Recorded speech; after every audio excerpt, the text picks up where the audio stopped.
¿Están listos para empezar? Tenemos realmente un grupo, es un lujo los oradores que tenemos hoy durante el día. El primero de ellos es ni más ni menos que el decano de la Facultad de Ciencias de la Vida de la Universidad de Tel Aviv. Se llama Dani CHAMOVITZ, o CHAMOVITZ, no sé cómo pronunciarlo bien. Y va a hablar en inglés. Sé que no todos van a entender el inglés. Él me dijo que va a intentar hablar inglés con acento porteño. No sé en qué ayuda eso, pero... y es interesante porque, aparte de ser el decano, le pregunté a Dani esas dos preguntas, las mismas que les hice a ustedes. Y me llamó la atención porque cuando le pregunté ¿qué no sabés? Y me dijo, no sé cómo vamos a alimentar al mundo dentro de 50 años. Cosa que me llamó la atención porque ese es el tema de su charla. Cómo alimentar al mundo, pero bueno, parece que no sabe. Así que por ahí les arruiné el final de la charla. Le damos un fuerte aplauso para recibir a Dani.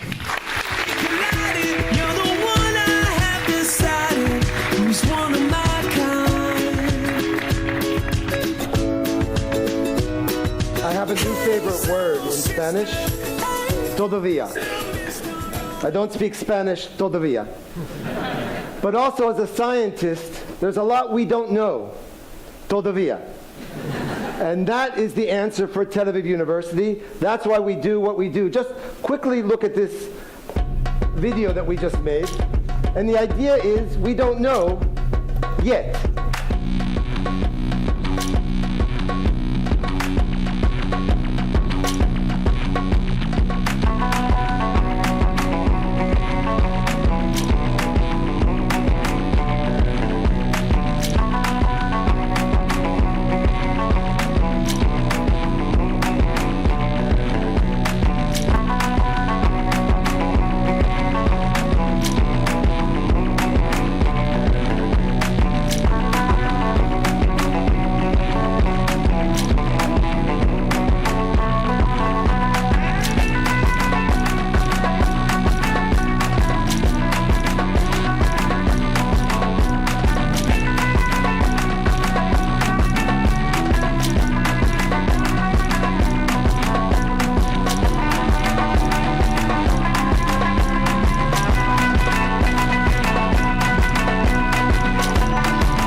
Todavía. That's why we do what we do, because the possibilities are endless.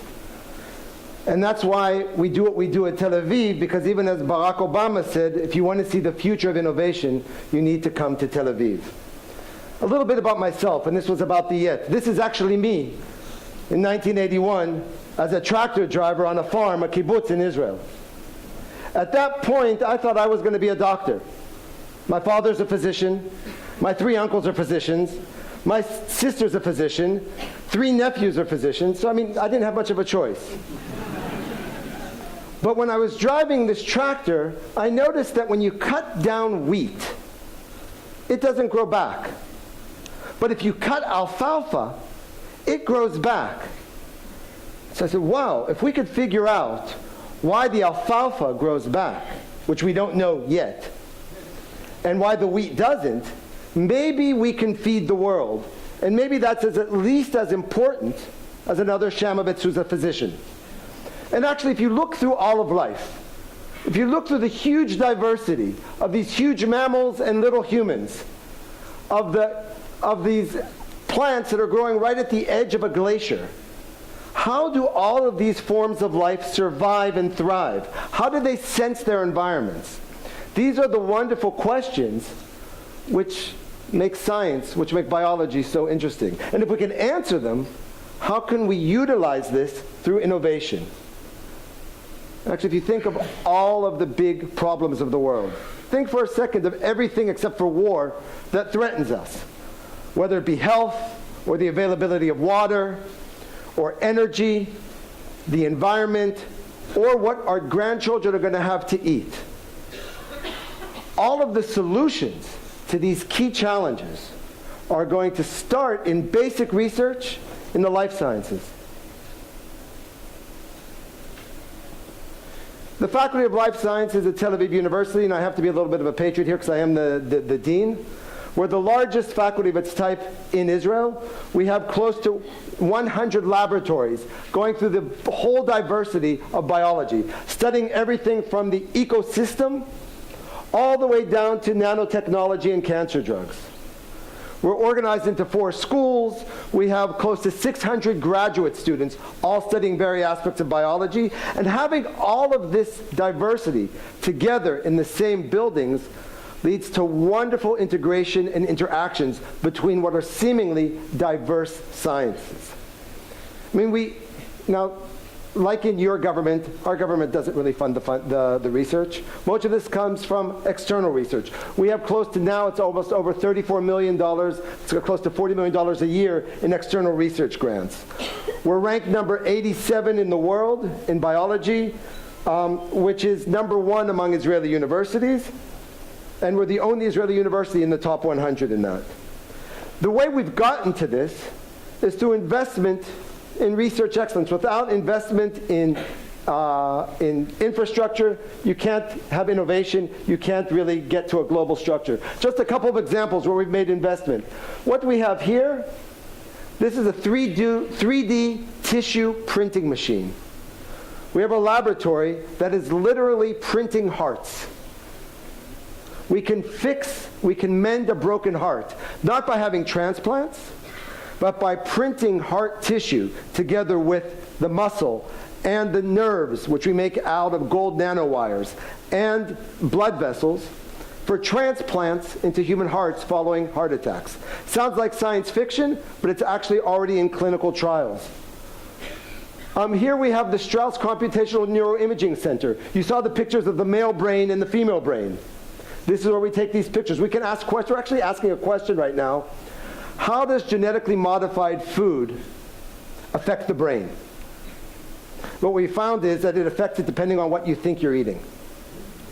But you could put the people in, ask questions, see how the brain works, feed them something, and see how it's going on. You can see interrelation between plant biology and neurosciences.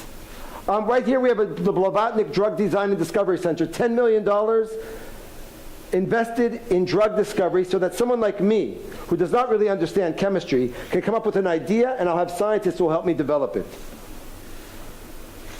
Our areas of innovation or leadership are primarily in brain studies. We have over 70 labs throughout the campus doing brain studies. Nano, $25 million was invested in a new nano center.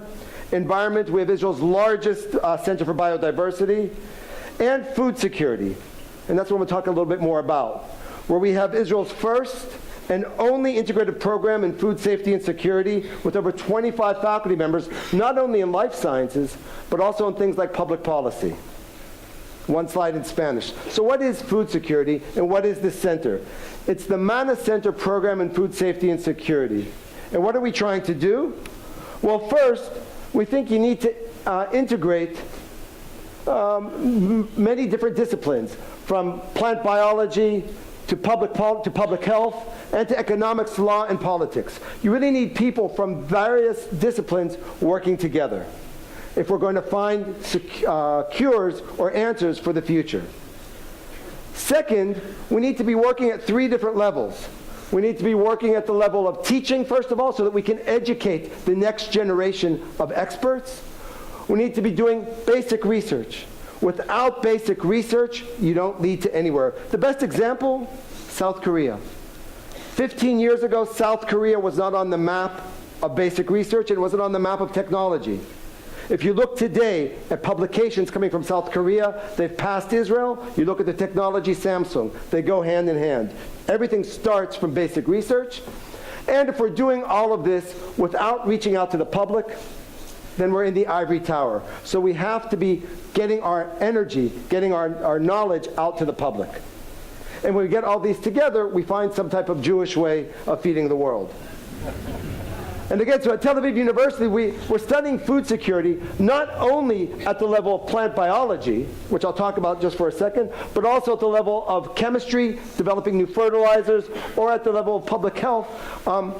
what is the effect of nutrition or policy? How do we get innovation to be adopted in the developing world? This is a key question. We've developed wonderful technologies, but if the small farmer of India or the small farmer of China doesn't want to adopt it, we've done nothing. So what we've learned from this is that multidisciplinary research is essential. We need all of these people talking together. Here are just a few examples. This is a tilapia fish. Recently, almost at the same time, in Ecuador, Egypt, and in Israel, tilapia fish farms have been decimated by a virus. It's actually a virus very similar to HIV. This student, who the Mana Center paid for to come from Cameroon to do her PhD in Israel, discovered what the virus is, so that we now have diagnostics to find it worldwide, and it's our first step to finding a vaccine for the fish farms. So we have a student from the developing world working on a disease in fish farms that's also in the developing world, doing this at Tel Aviv University. Wheat. We all live for wheat. Wild wheat, the modern progenitor of wheat, grew in Israel 10,000 years ago. Last month, through a very new technique, we succeeded in sequencing the entire wheat genome. And what's wonderful about this wild wheat, it's a weed. What's a weed? A weed is a plant you can't kill. What's a cultivated plant? Is one that dies easily. So now that we have this information from the wild wheat, we can find out how to utilize this in modern breeding programs in order to change wheat cultivation worldwide. And we have to do this by interacting with the world. Tel Aviv University can't do this alone. We have partnerships with Beijing University, a very close partnership, where they're very interested in Israeli innovation. We have a partnership with the University of Minnesota, where they can't grow things half the year because it's so cold. And we have a partnership with Israel's Department of Agriculture, where they do the outreach. It's only all of these working together which will really help us find long-term solutions. One of the main ways we do this is through our summer school. If there's anyone here who's interested, we have a 3-week summer program that meshes plant biologists, policy experts, and nutrition experts, all coming together to study from 10 different countries, developed and developing countries, to find solutions in Tel Aviv in the summer. You can see this is one of the first ones. Actually, some of the people here in the audience were at the first one in 2014. This summer we're expecting 150 students. And the most important part of this is not what happens in the classroom, it's what happens over coffee.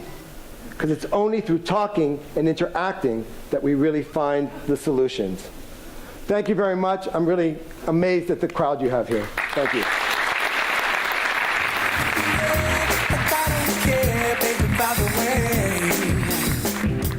CHAMOVITZ. Bueno, ¿cómo vamos? Tonight